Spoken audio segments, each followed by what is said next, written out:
2 for 195, Thorpe 60, Hicks 67. 24 minutes to go for these two England batsmen. They're hanging on grimly. They can get in to the dressing room unscathed tonight, then there will be some very, very interesting nights ahead of the players in both teams. Worries from the Australian point of view. Happiness from England. Can we do it? Can we stage one of the greatest fightbacks of all time? Pitch is still very good. There are bowlers' footmarks there, but the batsmen are playing the ball with their pads when it is landing in those footmarks.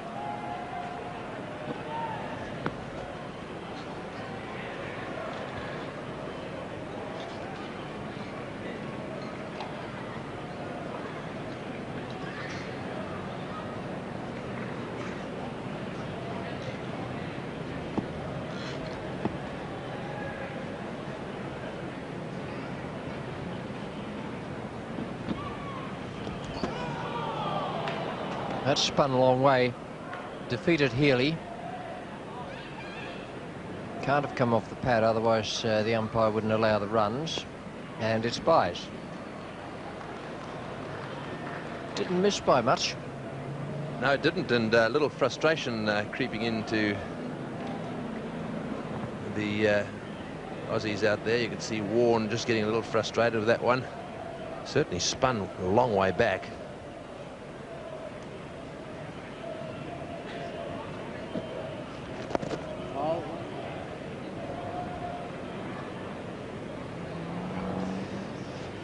One of the things that indicates this is a very good pitch is that other than the ball landing in the footmarks, nothing is jumping at the batsman.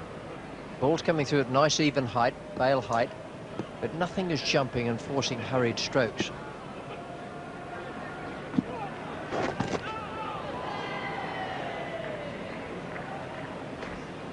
So I just get the feeling that while he plays at that one, it just may be worthwhile considering someone behind square. It would be a bit of a tragedy from Warne's point of view if a little inside edge hit the pad and then went behind square.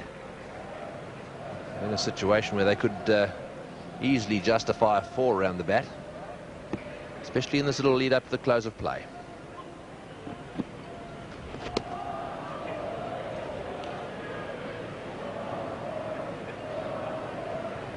But a lot of credit got to go to these batsmen. Thorpe in particular, who had a lot of problems with Warne in the first innings, got out to him.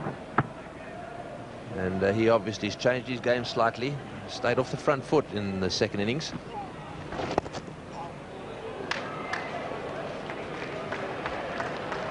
Two for 197.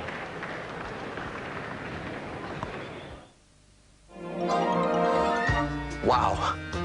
Look at this. 2 for 197. Warne is going to continue to Thorpe.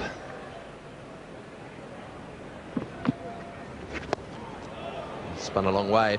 Just having a little talk to Bobby Simpson, and we were talking about the match between the two Australian teams, Australia versus Australia A, and that is the date. Those are the dates there for that that weekend, the Adelaide Oval. And Sunday the 11th is the first time they meet. Well, that was a very good shot. That was short, and he was onto it in a flash. He does play that shot well, and he directs the ball down towards mid-wicket as opposed to square leg, and that 4 brings up a 200 as well. So Thorpe getting onto that one in a hurry.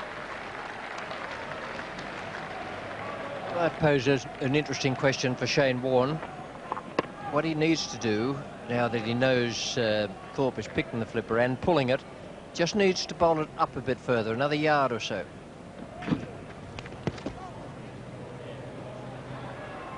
Because the odds are that Thorpe will still go for the shot, and then he might be just a little late with it. It's an intriguing battle, which will be the case, no doubt, in Adelaide as well on Sunday the 11th. When Australia versus Australia A.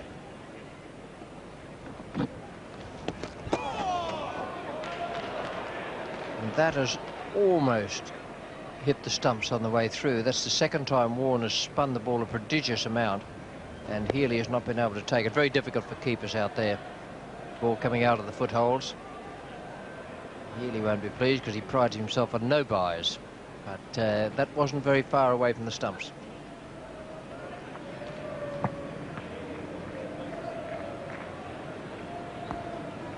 As you can see the reaction of Healy there.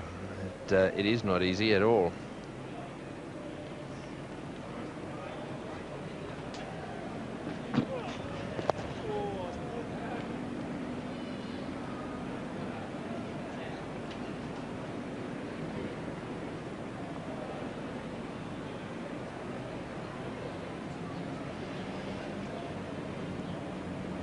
Batsman keeps on trying to get himself G'd up there. Thorpe saying, come on, come on, come on. He's only talking to himself. Bowled. It's been a great contest. Shane Warne's bowled well, and it's 2 for 203. Hello there. In National 9 News tonight, delays for thousands of airline passengers as unions warn there's more to come. A father's impassioned plea to parents after the suicide deaths of his children. The ANZ... 65 to Thorpe, 68 to Hick. A useful partnership. This is Warne.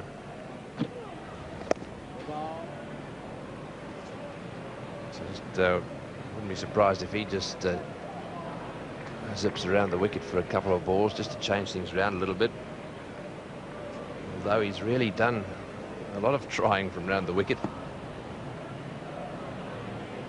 Thorpe patting him away, can't do that quite as readily with Warne over the wicket, so Warne has probably decided that there's more of a chance. Oops, a little bit of chat there. It was probably to Healy or to Boone, I assume. But one can see the frustration building up in Warne out there at the moment. He's bowled a lot of balls to these two. His figures now 23.2 overs, 2 for 43.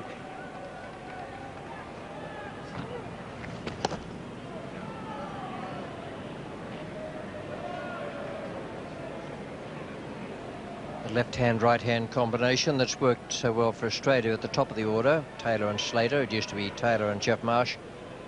Is always likely to have an effect on the opposing bowlers in the middle of the order as well. Pick the right-hander and Thorpe the left-hander.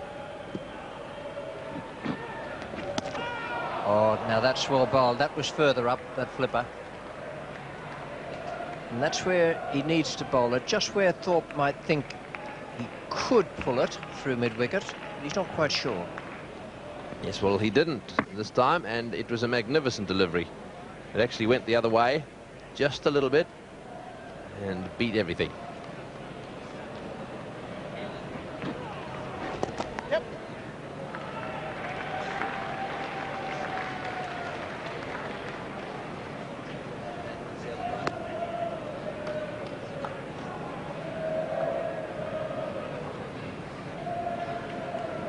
This is another look at the one that beat Thorpe. Oh, and that was well bowled.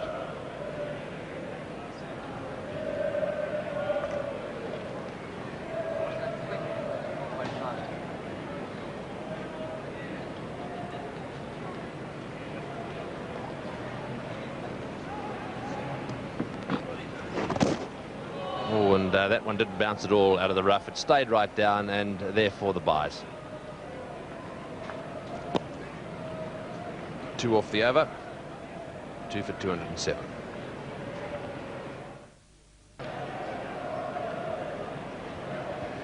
.207, Warne to continue, Thorpe on strike.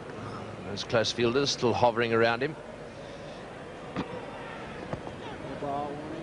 He'd be very disappointed if he gets out now, having come this far. It's always a very enjoyable evening if you've batted together for a while, to go in undefeated. Look forward to the morning. It's been a good performance.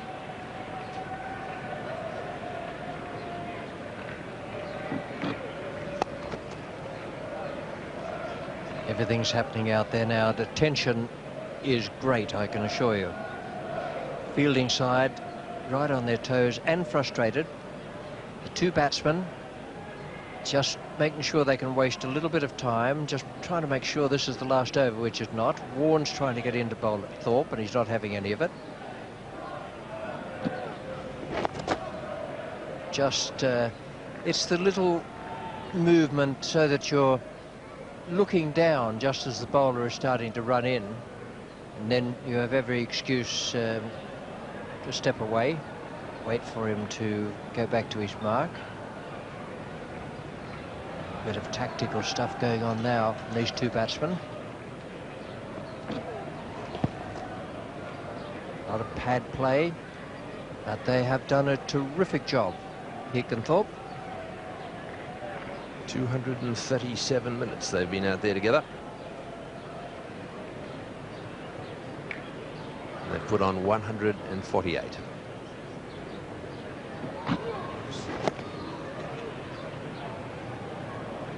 Yes, that was a little different. He came charging in, went wide. Have a look at this ball from Warne.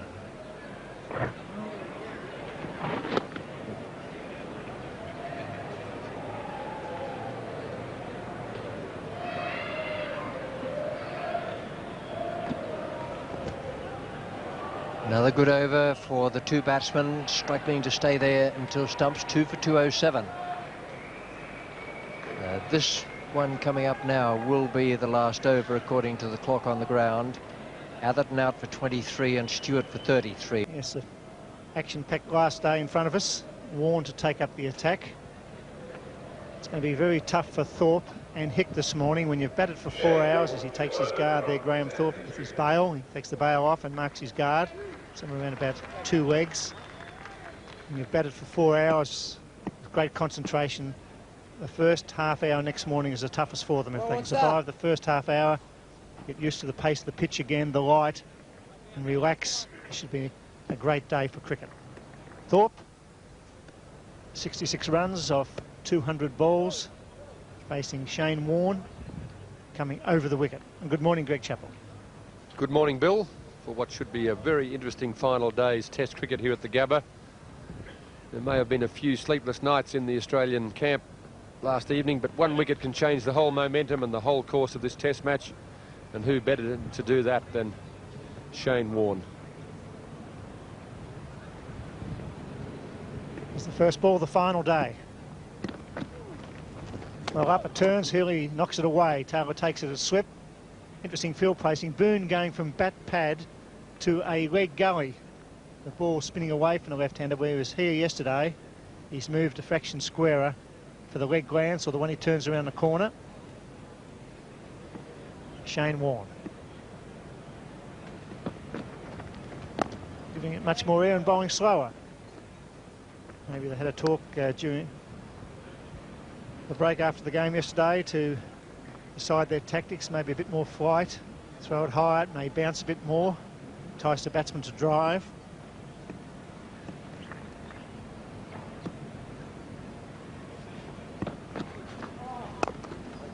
Wrong. And one question, Greg, they didn't bowl the spinners in tandem for long yesterday. No, that was interesting, Bill. I felt that it was worthwhile, and I would imagine if we go for any length of time without wickets this morning, there's a very good chance they will bowl in tandem. Not much breeze this morning. It's a fine shot. This is the 78th over. Well, the new ball's about 7 overs away, so I would be surprised if May doesn't open from the members in this morning to give the spin twins a chance before the second new ball. Tim May, his right arm off spinners.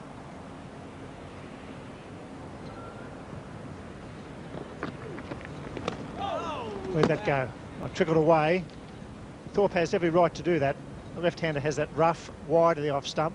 If he drives, there's a possibility of a catch. He's aiming for the rough, gets it, and it really spins back sharply. Yes, they can turn a lot from that rough area. The England batsmen will have to try and play normal cricket as much as possible. If they just try and survive, it may bring about their downfall. 2 for 211. 211. It's going to be Tim May from the members' end. Right arm off spin to Graham Hick. Conference between the two batsmen. They are growing in confidence. They'll be aware that they've got a great responsibility. They've taken the attack to the Australian bowlers with good sensible batting, some good defensive work, some good shots. A record partnership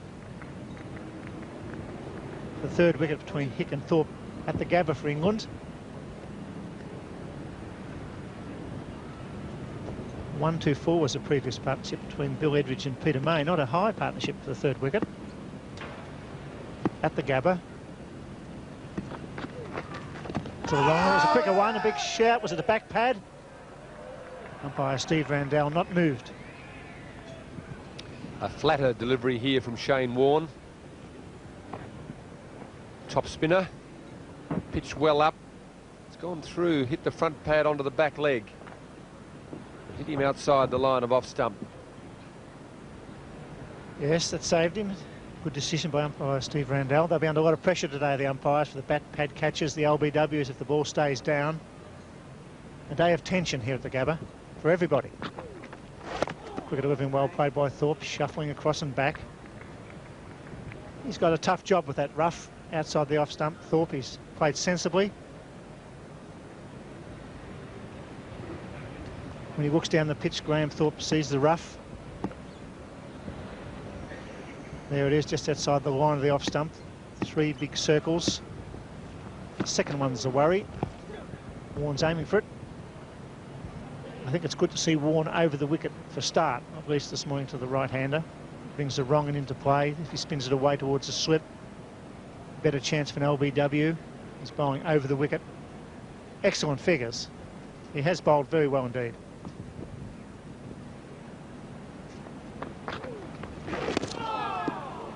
But no matter how good you are, Greg, if they're not playing shots, it's difficult to bowl top order batsmen out. It is, but it only takes one mistake from the batsman or a good delivery from the bowler, and this is not a bad one. Shane Warne pushing them through a bit at the moment, trying to force Thorpe back. Not turning as much as he expected. Misses the outside edge.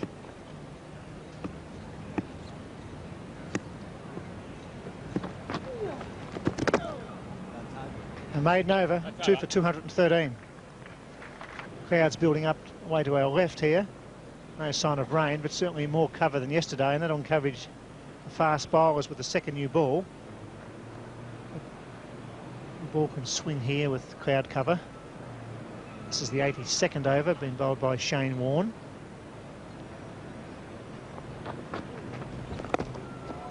And if Hick and Thorpe survive the next quarter of an hour, one would think that Mark Taylor would take the second new ball immediately. I think he must. He really needs to get a breakthrough, unless the spinners have done that for him before the new ball is due. He needs to get a ball that will be also harder, much firmer, more bounce for the spin bowlers to use later. It's a good shot. Short. I think it was a top spinner rather than the flipper. And hit that pretty well, Graham Hick. It was a good pull of the ball.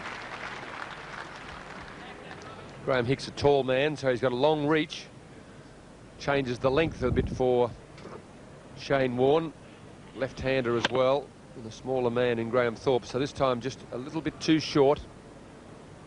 Graham Hick's too good a player to miss out on those opportunities. Really bowling the flipper now. He's giving him one to entice the pull shot. No, he doesn't. He pitches in the rough.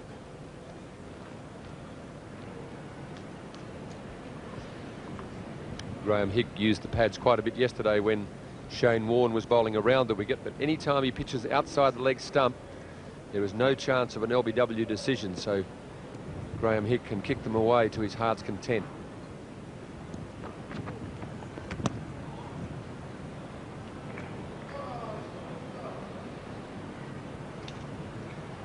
Tough day for the umpires, the final day of any test match, particularly when it's turning and there's a possible result.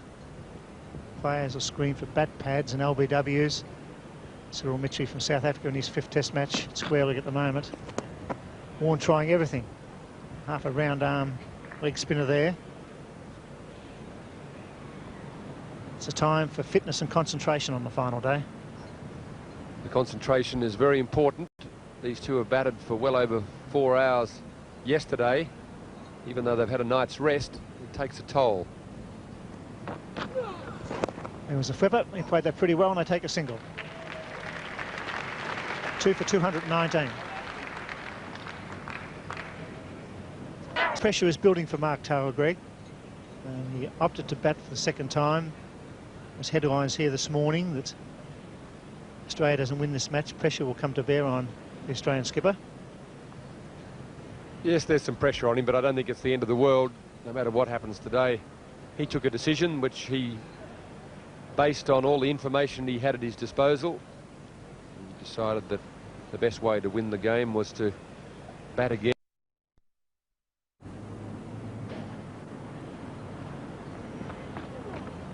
Look at delivery.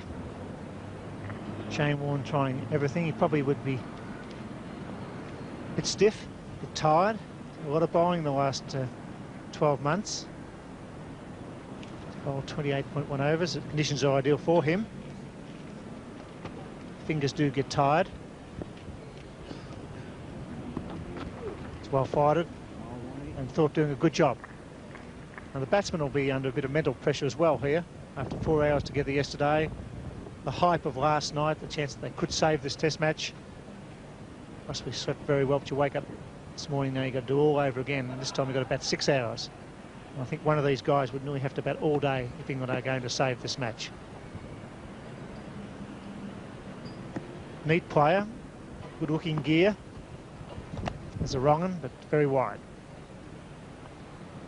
That is the difference for these guys though, Bill, isn't it? They came out yesterday, they just thought they had a test match to save, put as much effort as they can into it. All of a sudden they put themselves into a position where they can possibly do that. And interestingly enough, the pressure increases then. Yes, it does, for two reasons. One, if you win a test match, it puts them right, or tie the test match or draw it or whatever, brings you back into the series, but also makes you a hero. Overnight, England have been copping a lot of flack for the last 3 series against Australia. Lack of fight, lack of determination. Thorpe and Hick have shown all those qualities in this innings. As Shane Warne goes around the wicket, he'll try everything in this spell before the second new ball. This is the 84th over, possibly Shane Warne's last over before the second new ball. He knocked over Mike Atherton the first over after lunch yesterday. There's a change of guard for around the wicket, so Thorpe changing his guard, probably going from middle leg to middle stump, whatever, or he may even go to leg stump, whatever his theory is.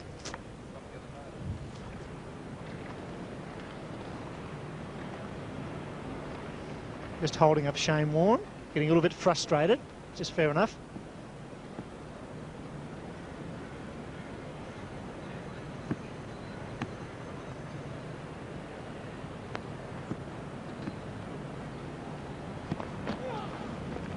There's been a lot of tactics in Test cricket, and one Englishman have used one here in this innings against Warne with the Hick-Thorpe partnership. Number of balls faced.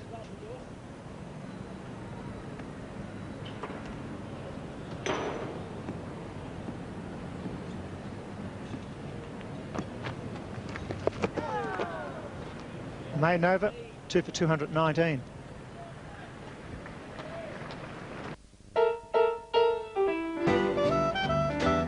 Back to a lot of tension here at the Gabba, possibly because he's bowling into the breeze. The new ball will be taken, it should be taken from the members' end. This is the 86th over. Warne going around the wicket to Graham Thorpe. Captains feel the second new ball was worth at least 2 wickets. Any type of first-class cricket. Get a new ball that's hard and shiny, getting into the middle order. Thorpe pulls away. Hello, it's a battle of tactics here, and Shane Warne is a little bit temperamental. People are moving behind the side screen. That's fair enough. Moving behind the screen, and I think that's fair enough if your batsmen at this stage are still moving up there. Thorpe goes down, in comes Warne. Squeezes it out. It's always a good idea for a batsman, though, to make the bowler bowl at his rhythm, not let the bowler get into his own rhythm and make you bat faster than you really want to. Get ready when you're ready, be ready when the bowler's ready, but if you're in at all any doubt, just slow him down. Yes, Lance Gibbs was a bowler that used to charge in very quickly, turn sometimes half a run and try and force you to face up early. I think also Thorpe is frustrating Shane Warne. He's probably aware that this may be the last over from Warne before the second new ball.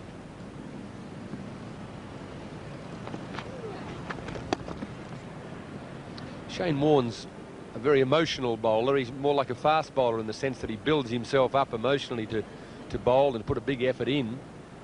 I'm not sure that I'd want to be going around upsetting him at all. He bowls well enough at the best of times, but if he gets really involved, he might just produce something even more fantastic.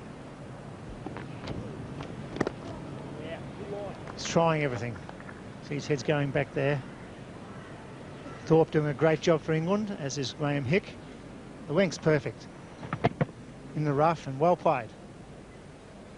Very tight defence there, bat and pad close together, the bat angled down so that the ball is going to go down. With those close catches, you don't need... Got onto me a bit quick and through the defence again. The other problem, I suppose, with the leggies, with Warne especially, is that he bowls a big spinning leggy, and that one was one of those that tended to dip a little bit and not turn quite so much. Yeah, I just expected it to be a normal leg break spinning across me, and that's why, as I read it, I played back and was waiting for the turn. But as you say, it turned a fraction, but really more or less went straight on, and that's why I missed it. I noticed after the innings that you and Alex Stewart zipped upstairs and got the binoculars out. Are you comfortable at the moment that you're reading everything he can throw to you, Shane Warne? He's a fine bowler. I'm not sure to say you read everything, but I'm sure the more you can, the more exposure you get, and the more you see him, the better your chances are of succeeding in the future. So I just went up there and got the binos out and had a look for 20 minutes. And unfortunately, I'm quite a superstitious bloke, and when we were going for 3 hours without losing a wicket, I had to be glued to my seat upstairs without moving. That's Warne again, and that one patted away. Well, I suppose, having scored 167 in that first innings, things were looking really bad. What has happened now, after the fight back, is that things have started to look up again. So perhaps it is going in the right direction. Well, I hope so. We showed a lot of character and a lot of fight, and that's what you need to do. You have bad days in Test cricket. What you need to do is have the spirit to come back and show a bit of character, and the side's done that, and I hope we can battle it out this afternoon. What about Devon Malcolm? He'll be right for the second test, no doubt? Yeah, he's out. He came to the changing room yesterday. It was the first time we've seen him for 3 or 4 days, and it was a great lift to the side to see him. Good. Well, thanks very much for the little chat. Look forward to seeing you in the next test match in Melbourne, fit and strong with your full attack. That's all from down here. Back to you, Richie. Shane Warne's flipper, which was picked by Mike Gadding. I think I have a little bit of news for Michael Atherton when he says that that was Shane Warne's normal leg spinner. I think you'll find in days to come that it wasn't. That it was the top spinner, new top spinner he's been using or trying to work on. And that, as sometimes happens with that one that comes through the fingers, the leg spinner, it just turned a fraction from the leg. We did see Alex Stewart and Michael Atherton up on the scaffolding yesterday watching Shane Warne bowl very sensibly to see what happens when the ball comes out of his fingers. The lorry was there as well. Recipes for pigeon pie and all sorts of things being passed on to the England captain. Lancashire pigeon pot. Warner's done a good job out there today. Ball for 231 England. And that's where they remain. Shane Warne is going to continue from the Stanley Street end. McDermott is starting to do a few loosening up exercises. The new ball is available to Captain Mark Taylor if he wants it. McDermott hasn't had a bowl this morning. I guess there is the other thought that McDermott may get a bowl from the Vulture Street end with the old ball. He started to swing the old ball around quite nicely late last evening.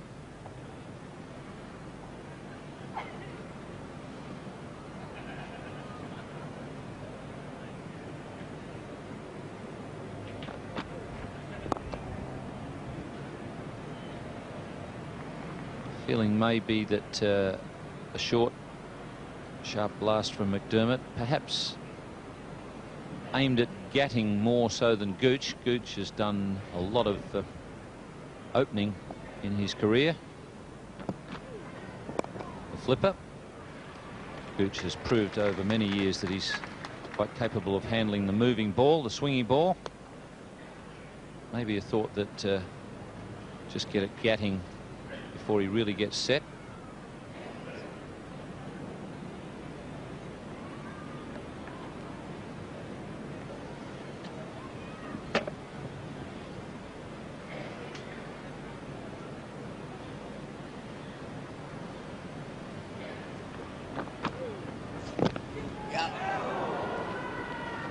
There's a half shout there.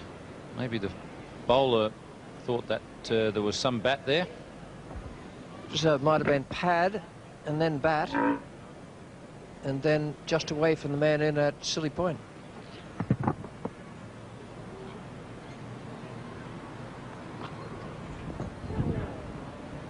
Now Steve Waugh is in that position because he's got